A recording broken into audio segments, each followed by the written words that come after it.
Hello, good morning class. Welcome to our lecture Everyday Use written by Alice Walker.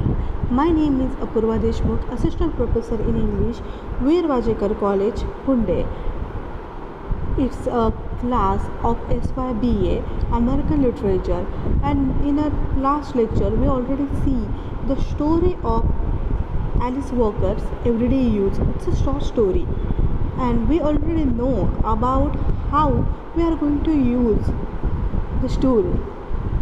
We already see the story's background, then how it published it, then we already see about the Alice Walker, and then characters, then a plot summary, and in today's lecture we will going to see about the themes of the Alice Walker's Everyday Use. So let's start.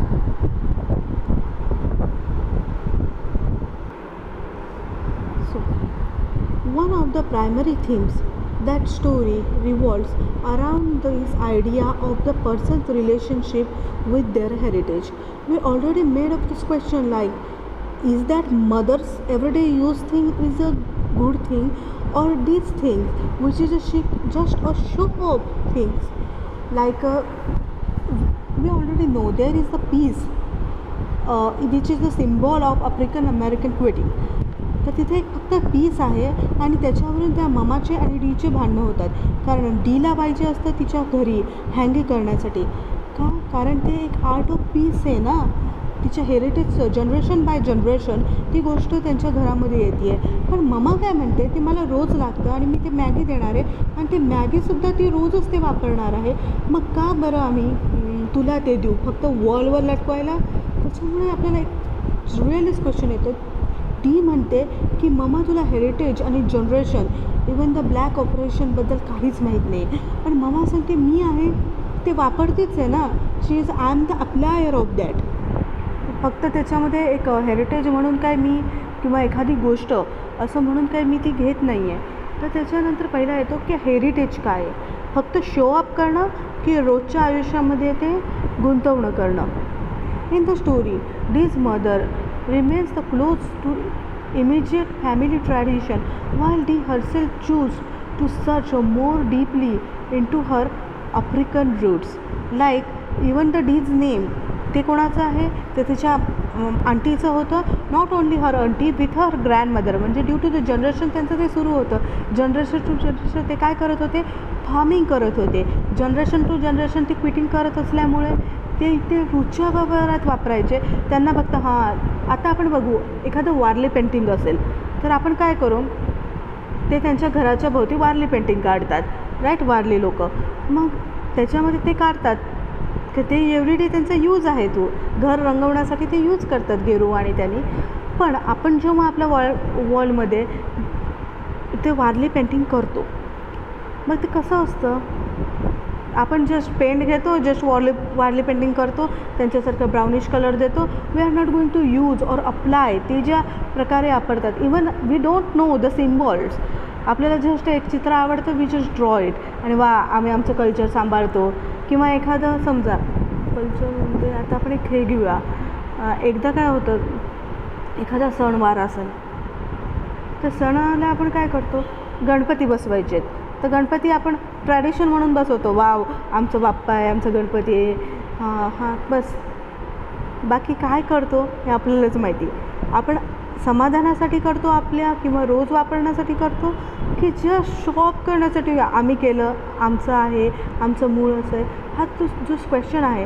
आणि mostly आपण already C की हा diaspora किंवा 20th आणि 21st सेंचुरीमध्ये हा culture मल्टीकल्चरलिझममुळे हा प्रश्न इथे उठतो की प्रत्येकजण आपापल्या रूटकडे जातो. जस्ट लाईक अ डी, की आमच्या घरी असं आहे, आमच्या रूटमध्ये असं आहे, आमचं कल्चर असं आहे. Like we are talking about, जेव्हा आपण वर्ल्डच्या बाबतीत जातो तेव्हा आम्ही इंडियन आहोत, आणि जेव्हा वी आर टॉकिंग अबाउट आपण इंडियामधले बोलतो, महाराष्ट्र बोलतो, आणि महाराष्ट्रामधले जेव्हा बोलतो तेव्हा आपण आपल्या गावचं नाव सांगतो, बाबा रे आमचा जिल्हा हा आहे आणि आमचं गाव आहे आणि आमच्याकडे असंच असतं. So this is our culture.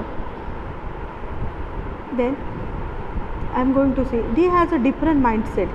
She does not have the same idea as Mama and Maggie, particularly in the regard to the culture preservation. And the best way to go ahead about Dee only wants to family heirloom to display in her home of the artistic value, whereas the Maggie and her mother cherish these items because they remind them of their loved ones. का? कारण ते वापरतात. In Mama's mind, Maggie learned to make her own quilt and putting it to everyday use in preserving the culture. Mama believes that the quilt should not used. Even if the quilts end up in a rage, more quilts can be simply to be made. तर mama काय म्हणते, apply करा. तसं ती ही जी आपली D आहे तिला फक्त शो ऑफ करायचं होतं, पण मॅगीला काय होतं, मॅगीला स्वतःला ती बनवता येते वस्तू. ते स्वतःला बनवता येत असल्यामुळे एक जरी खराब झालं त्यामुळे ती किती पण बनवू शकते आणि कितीही करू शकते, because she is a more deeply rooted to their culture.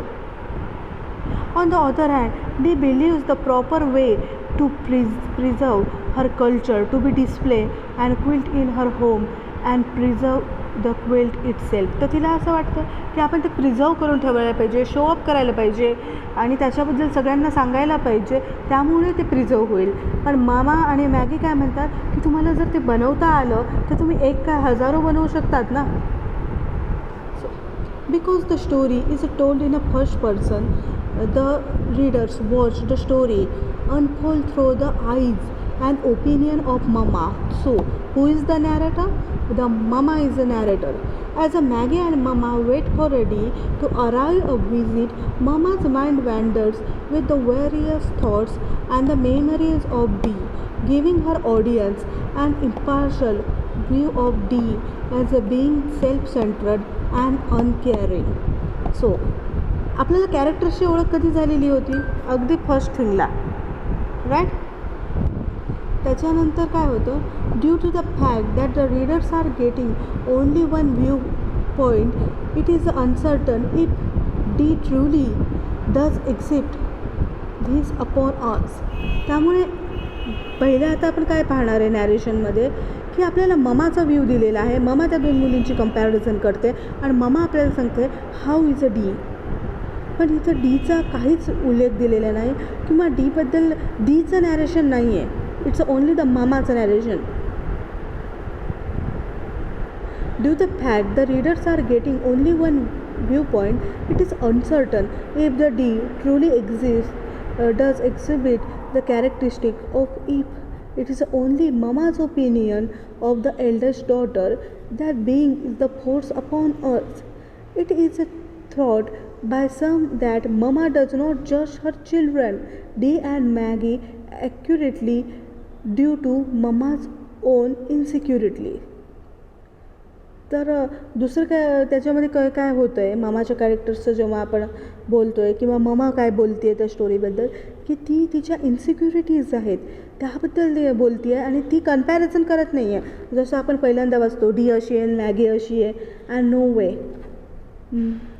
This is evidence during the Mama's day dream of Dee and herself on an imaginary popular talk show under the construct of the children who made it. Mama notes being overweight,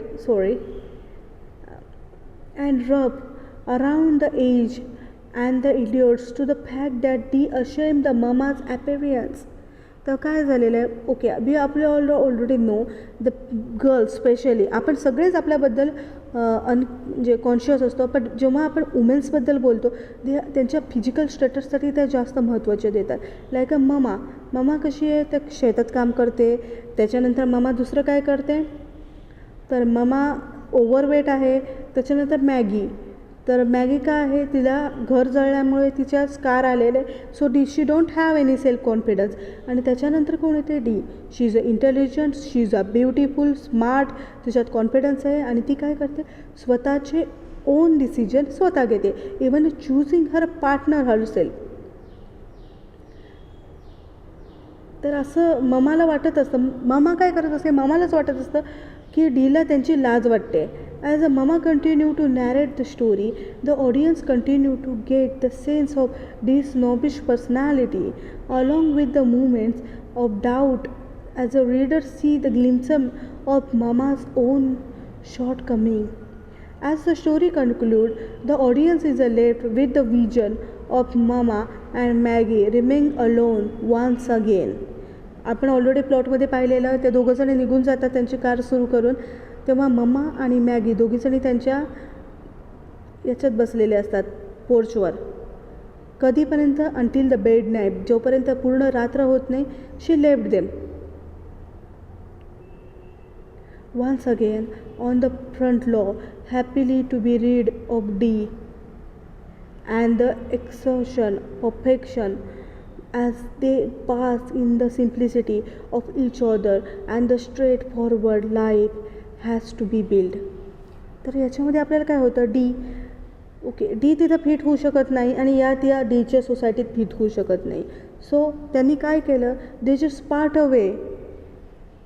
D तिच्या culture, तिच्या city लाईफमध्ये वापस गेलेली आहे. तिच्या व्ह्यूजमध्ये तिचे जे radicals views आहेत हे ती तिच्याबरोबर घेऊन गेलेली आहे. आणि त्याच्याच विरुद्ध काय आहेत, मामा आणि मॅगी आहेत, त्या त्यांच्या पोर्चवर आहेत आणि त्या दोघीजणी वन्स अगेन द अलोन. आणि काय आहेत, ते त्यांची लाईफ जगू शकतात. ते simplicity. There is no any conclusion or the conflicts of anything to them. So, the interpretation, let's go. In the essay Everyday Use and the Black Power Movement by Barbara T. Christian, the story is discussed in the reference to the slavery and the Black Power Movement. आता इथं आपल्याला continue त्याच्याबद्दल बोललेलं जातं, because D स्वतः एक ॲक्टिविस्ट आहे आणि ती बोलती आहे कोणाबद्दल, तर व्हाईट्स पीपल ज्या ब्लॅक्स अमेरिकन पीपल्सवर केले अन्याय करतात ती त्यांच्याविरुद्ध बोलते. इवन शी चेंज हर नेम. तिला अवेअरनेस आहे कारण ती सोसायटीत बाहेर, तिच्या घराच्या बाहेर राहिलेली आहे. नॉट द डी आणि डीची आई आणि मॅगी या दोघीजणी त्यांच्या सोसायटीच्या बाहेर राहिलेल्याच नाही आहे. The story this is continuous in the reference of slavery and the Black Power movement. The character in the story focus a lot on African culture and the heritage. Yes, त्यांचे भांडणं पण त्याच्यावर होतात. इवन त्या दोघीजणी बोलतात. आणि as a society किंवा रॅडिकल ॲक्टिविस्ट असलेली डी त्याबद्दल खूपच जास्त बोलते. The traditional African clothes it is described the throughout the story and it is the symbol of the family's heritage. The mention of changing names related back to slavery as well. The characters were trying to forget about their slaves' name. I already told about की ते त्यांचे जुने नावच घ्यायचे, जे त्यांचा मालकाचं नाव असायचं white पीपलचं, तेच त्यांनी कंटिन्यू केलेले आहेत मोस्टली लोकांनी. त्यामुळे हे काय ॲक्टिविस्ट लाईक अमेरी बकरा जो रायटर आहे, मी ऑलरेडी तुम्हाला लास्ट लेक्चरमध्ये सांगितलं होतं की त्यांनी त्याचं नाव चेंज केलं आहे. तसंच as the characters were trying to forget about their slave names and they think more traditional names to remember their culture, and their African roots. ते शोधतात हे कुठं. आता मी तुम्हाला सांगितलं होतं ऑलरेडी की आपण जेवढे ग्लोबल होईल तेवढे आपण आपल्या मुळांशी, हेरिटेजशी घट्ट पकडतोय किंवा कल्चरबद्दल घट्ट बोलतोय. Christian bring the light the difference in the attitude and perspective about the shared culture. Christian points out that to Maggie and her mother, honoring their culture meant honoring the personal past of their family by carrying their names and putting the quills to use, while that mean the honoring aesthetics and the ancient tradition such as the traditional African names or having the quilt to be seen not to be utilized. आता याच्यातच आपल्याला conflict तर आपल्याला माहिती आहे. तर ती आता ही जेव्हा नाव करते तेव्हा आई काय म्हणते, तू नाव का चेंज केलं आहेस, ते तुझ्या आंटीचं नाव आहे, ते तिला तिच्या आजीकडून मिळालं आणि आपल्याकडे जनरेशन टू जनरेशन तर नाव चाललेलं आहे. त्यामुळे ती काय करते किंवा तिच्या मॅगीला ममाने शिकवलं, ममाला तिच्या ममाने शिकवलेलं आहे क्विटिंग करताना. त्यामुळे she is just like a kind of ते त्यांच्या फॅमिलीची ग्लोरी फक्त सांभाळतात, ते त्यांचं ट्रॅडिशन फक्त सांभाळतात. त्यांना बाकीच्या आफ्रिकन कल्चरबद्दल किंवा आफ्रिकन अमेरिकन थिंग्सबद्दल त्यांना काहीही घेणं देणं नाही आहे. पण त्याच्या जागी आपली डी येते. डी शी इज एज्युकेटेड ॲक्टिविस्ट आणि ती बाहेरच्या जगात राहिलेली आहे. त्यामुळे तिथं काय झालं, ती काय करते, होल आफ्रिकन कल्चर ती एकाच पडद्यात बघती आहे. तिला स्पेशली असं काहीच वाटत नाही आहे. ती म्हणते आपण आपलं कल्चर डिस्प्ले करायला पाहिजे. ठीक आहे ना, आपण वापरतो ती गोष्ट, ठीक आहे, ती रोजची आपण वापरतोच आहे, पण आपल्याला आपला स्वतःचा अभिमान असायला पाहिजे. आपण जसे आहोत, जसे दिसतो, जसे कपडे घालतो, it's a kind of thing, our thing. त्यानंतर काय होते, it is a very realization that leads to their mother choosing to give Maggie quilts. Okay. On the other hand, in the essay, everyday use as a portrait of the artist by Mary Helen Washington.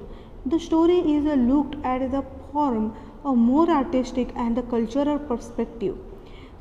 The essay described Dee as an artist who returns home in the order to collect the material. Yes, in which indicates that Dee comes home for a deeper understanding of her African culture.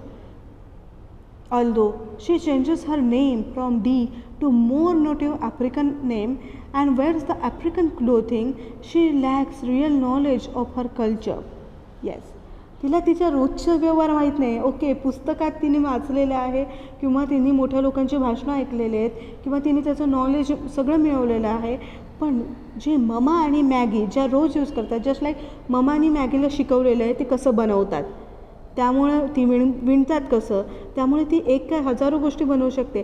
पण Maggie but Dee she just only wanted to display her culture. तिला ते काहीही शिकायची गरज नाही आहे असं वाटत नाही. Because of this, Mama choosing Maggie over to Dee to take the quilts, because Maggie shows more appreciation and knowledge of their culture, as she said in the story was involved in the making of those quilts where Dee has no part. तर मामा काय म्हणते की ते तुझं काहीच नाही आहे, ते तुझे नाहीच आहेत, ते तिने बनवले तिचे आहेत. अँड शी अंडरस्टँड आपली फॅमिली ट्रॅडिशन जे हेअरलूम आहे, जे तू माहिती पाहिजे ते तुला माहीत नाही. ओके, आय नो की ती म्हणते की तुला सगळं आफ्रिकेबद्दल माहिती आहे पण तुला तुझ्या घरचंच काही माहीत नाही. In essay stylish versus sacred in everyday use written by Houston A Baker and Charlotte Pierce Baker D and or the Wangero is called goddess. After the highlight of few passages from the story, it's mentioned that Dee has joined the black nationalist for the 1960s-1970 and the show it's changing both her name and her styles. The essay doesn't see Dee as an activist or the cause, but is the someone being manipulated by the style makers. तर तिने काय सांगितलेलं आहे की शी is a consumer. कोण? D. का? कारण ते लोक म्हणतात की आपण असं करायला पाहिजे. शी जस्ट फॉलो दे. ती काय करते आहे? ट्रेंड फॉलो करते आहे फक्त. आज हा ट्रेंड झाला म्हणून ती तो फॉलो करते. She is a not a actually the artist. As the illustrate by the scenes in a which she describe the quilt which she passionate fought for the later in the story as the old fashioned and out of style. Okay, ती काय म्हटलेली आहे? हे old fashion आहे, out of style आहे. Just remember what is the D doing? She just follow the trends. Dee's new name वँगेरो Leewanika Kemanjo is the misplaced, showing the reader that she doesn't know much about the African culture. आता हे तिने जे नाव तिने स्वतःसाठी जे choose केलेले आहे त्यामुळे पीपल्स जस्ट कन्फ्यूज होतात आहे की इवन त्याचे प्रनाऊन्सिएशनला पण अवघड आहे आणि त्याच्यात काहीच अर्थ निघत नाही आहे. जस्ट 2-3 नावं एकत्र केलेले आहेत त्यामुळे असं समजतं की फक्त ट्रेंड फॉलो करते. बाकीचे करतात आहे ना, बाकीचे जे तिचे फ्रेंड्स किंवा ऑल द तिला जे वाटतात त्यांनी ब्लॅक मुवमेंट जॉईन केली. शी जस्ट जॉईन डेट. नंतर त्यांनी आफ्रिकन नेम्स चेंज केले. So without the knowing the meaning or the root of her family, what she do? She just take a name and this is my name now. आणि मग त्याच्यानंतर तिचेच काय करते? The clothings and the jewellery thing ती काय करते? Just follow the trend. She is the consumer. Now let's go for the symbolism. One symbol found in the story is the quilt. We of course know, we see the pictures about it, and the whole story is kind of about it. The quilt itself a very sentimental piece that holds a great meaning and a history behind it. We already learn about it to the generation to generation. Like slavery पासून त्यांची ती सुरू आहे themes. It includes the clothing that this great grandmother used to be wear, as well as the piece of uniform that this great grandfather wore during the Civil War. So it's time from the Civil War पासून ते इथपर्यंत तिची जी आहे त्यांची story सांगितलेली आहे. Okay, तुम्हाला already माहिती आहे सिव्हिल वॉर का झालं? कारण आफ्रिकन अमेरिकनच्या राईट्ससाठी, राईट? त्या गोष्टीसाठी त्यांचं सिव्हिल वॉर झालेलं. Abraham Lincoln way already studied in the history of American literature. However, it also the symbolize value of Negro African experience. The quilt additionally adds the idea of creative activist women come with the passed down history from generation to generation as a part of their heritage. This seems to take and the most pride in the making these quilts. She views as her way in the giving back the society, and Hakim A. Barber and Wangero to represent the Black Power movement by their style, grids and outfits. तर हे जे symbols आहेत, त्यांचे कपडे, त्यांची गोष्टी, तर ह्या कसल्या आहेत? They are the symbols. Another symbol found in everyday use is the yard. The yard plays the important role. The story and the describe is the extended living room. Mama and Maggie are both tied up in the yard in the preparation to the Dee's visit and sit out the yard for hours even after Dee's departure. The yard seemed to be the place, the things for Mama, where she can imagine herself of being someone more conventional, attractive than she actually is, but also remember she just how much she has done for her family. So we are just going to see about the quitting. In the African American community, women have engaged in the tradition of quitting since they were brought African as a slave. We already see about how they come and how the experience goes there. Then the black slaves होतं, तर त्याच्यामधून यामध्ये पण आपण already story by story आपण पाहत आहे how they got and how the anti blacks or anti slavery slogan they comes at. Okay, now we are going to just say that what is the everyday use is just for the cultural जे आपलं हे असतं शेवट म्हणजे मागच्या पिढीचं आणि पुढच्या पिढीचं जे क्लॅश असतो, कल्चरल क्लॅश किंवा हेरिटेजल क्लॅश किंवा जनरेशन क्लॅश आपण म्हणू, ती या स्टोरीमध्ये दाखवलेलं आहे. आणि अजून तुम्हाला जर काही क्वेश्चन असते, if you do you have any question just okay, thank you.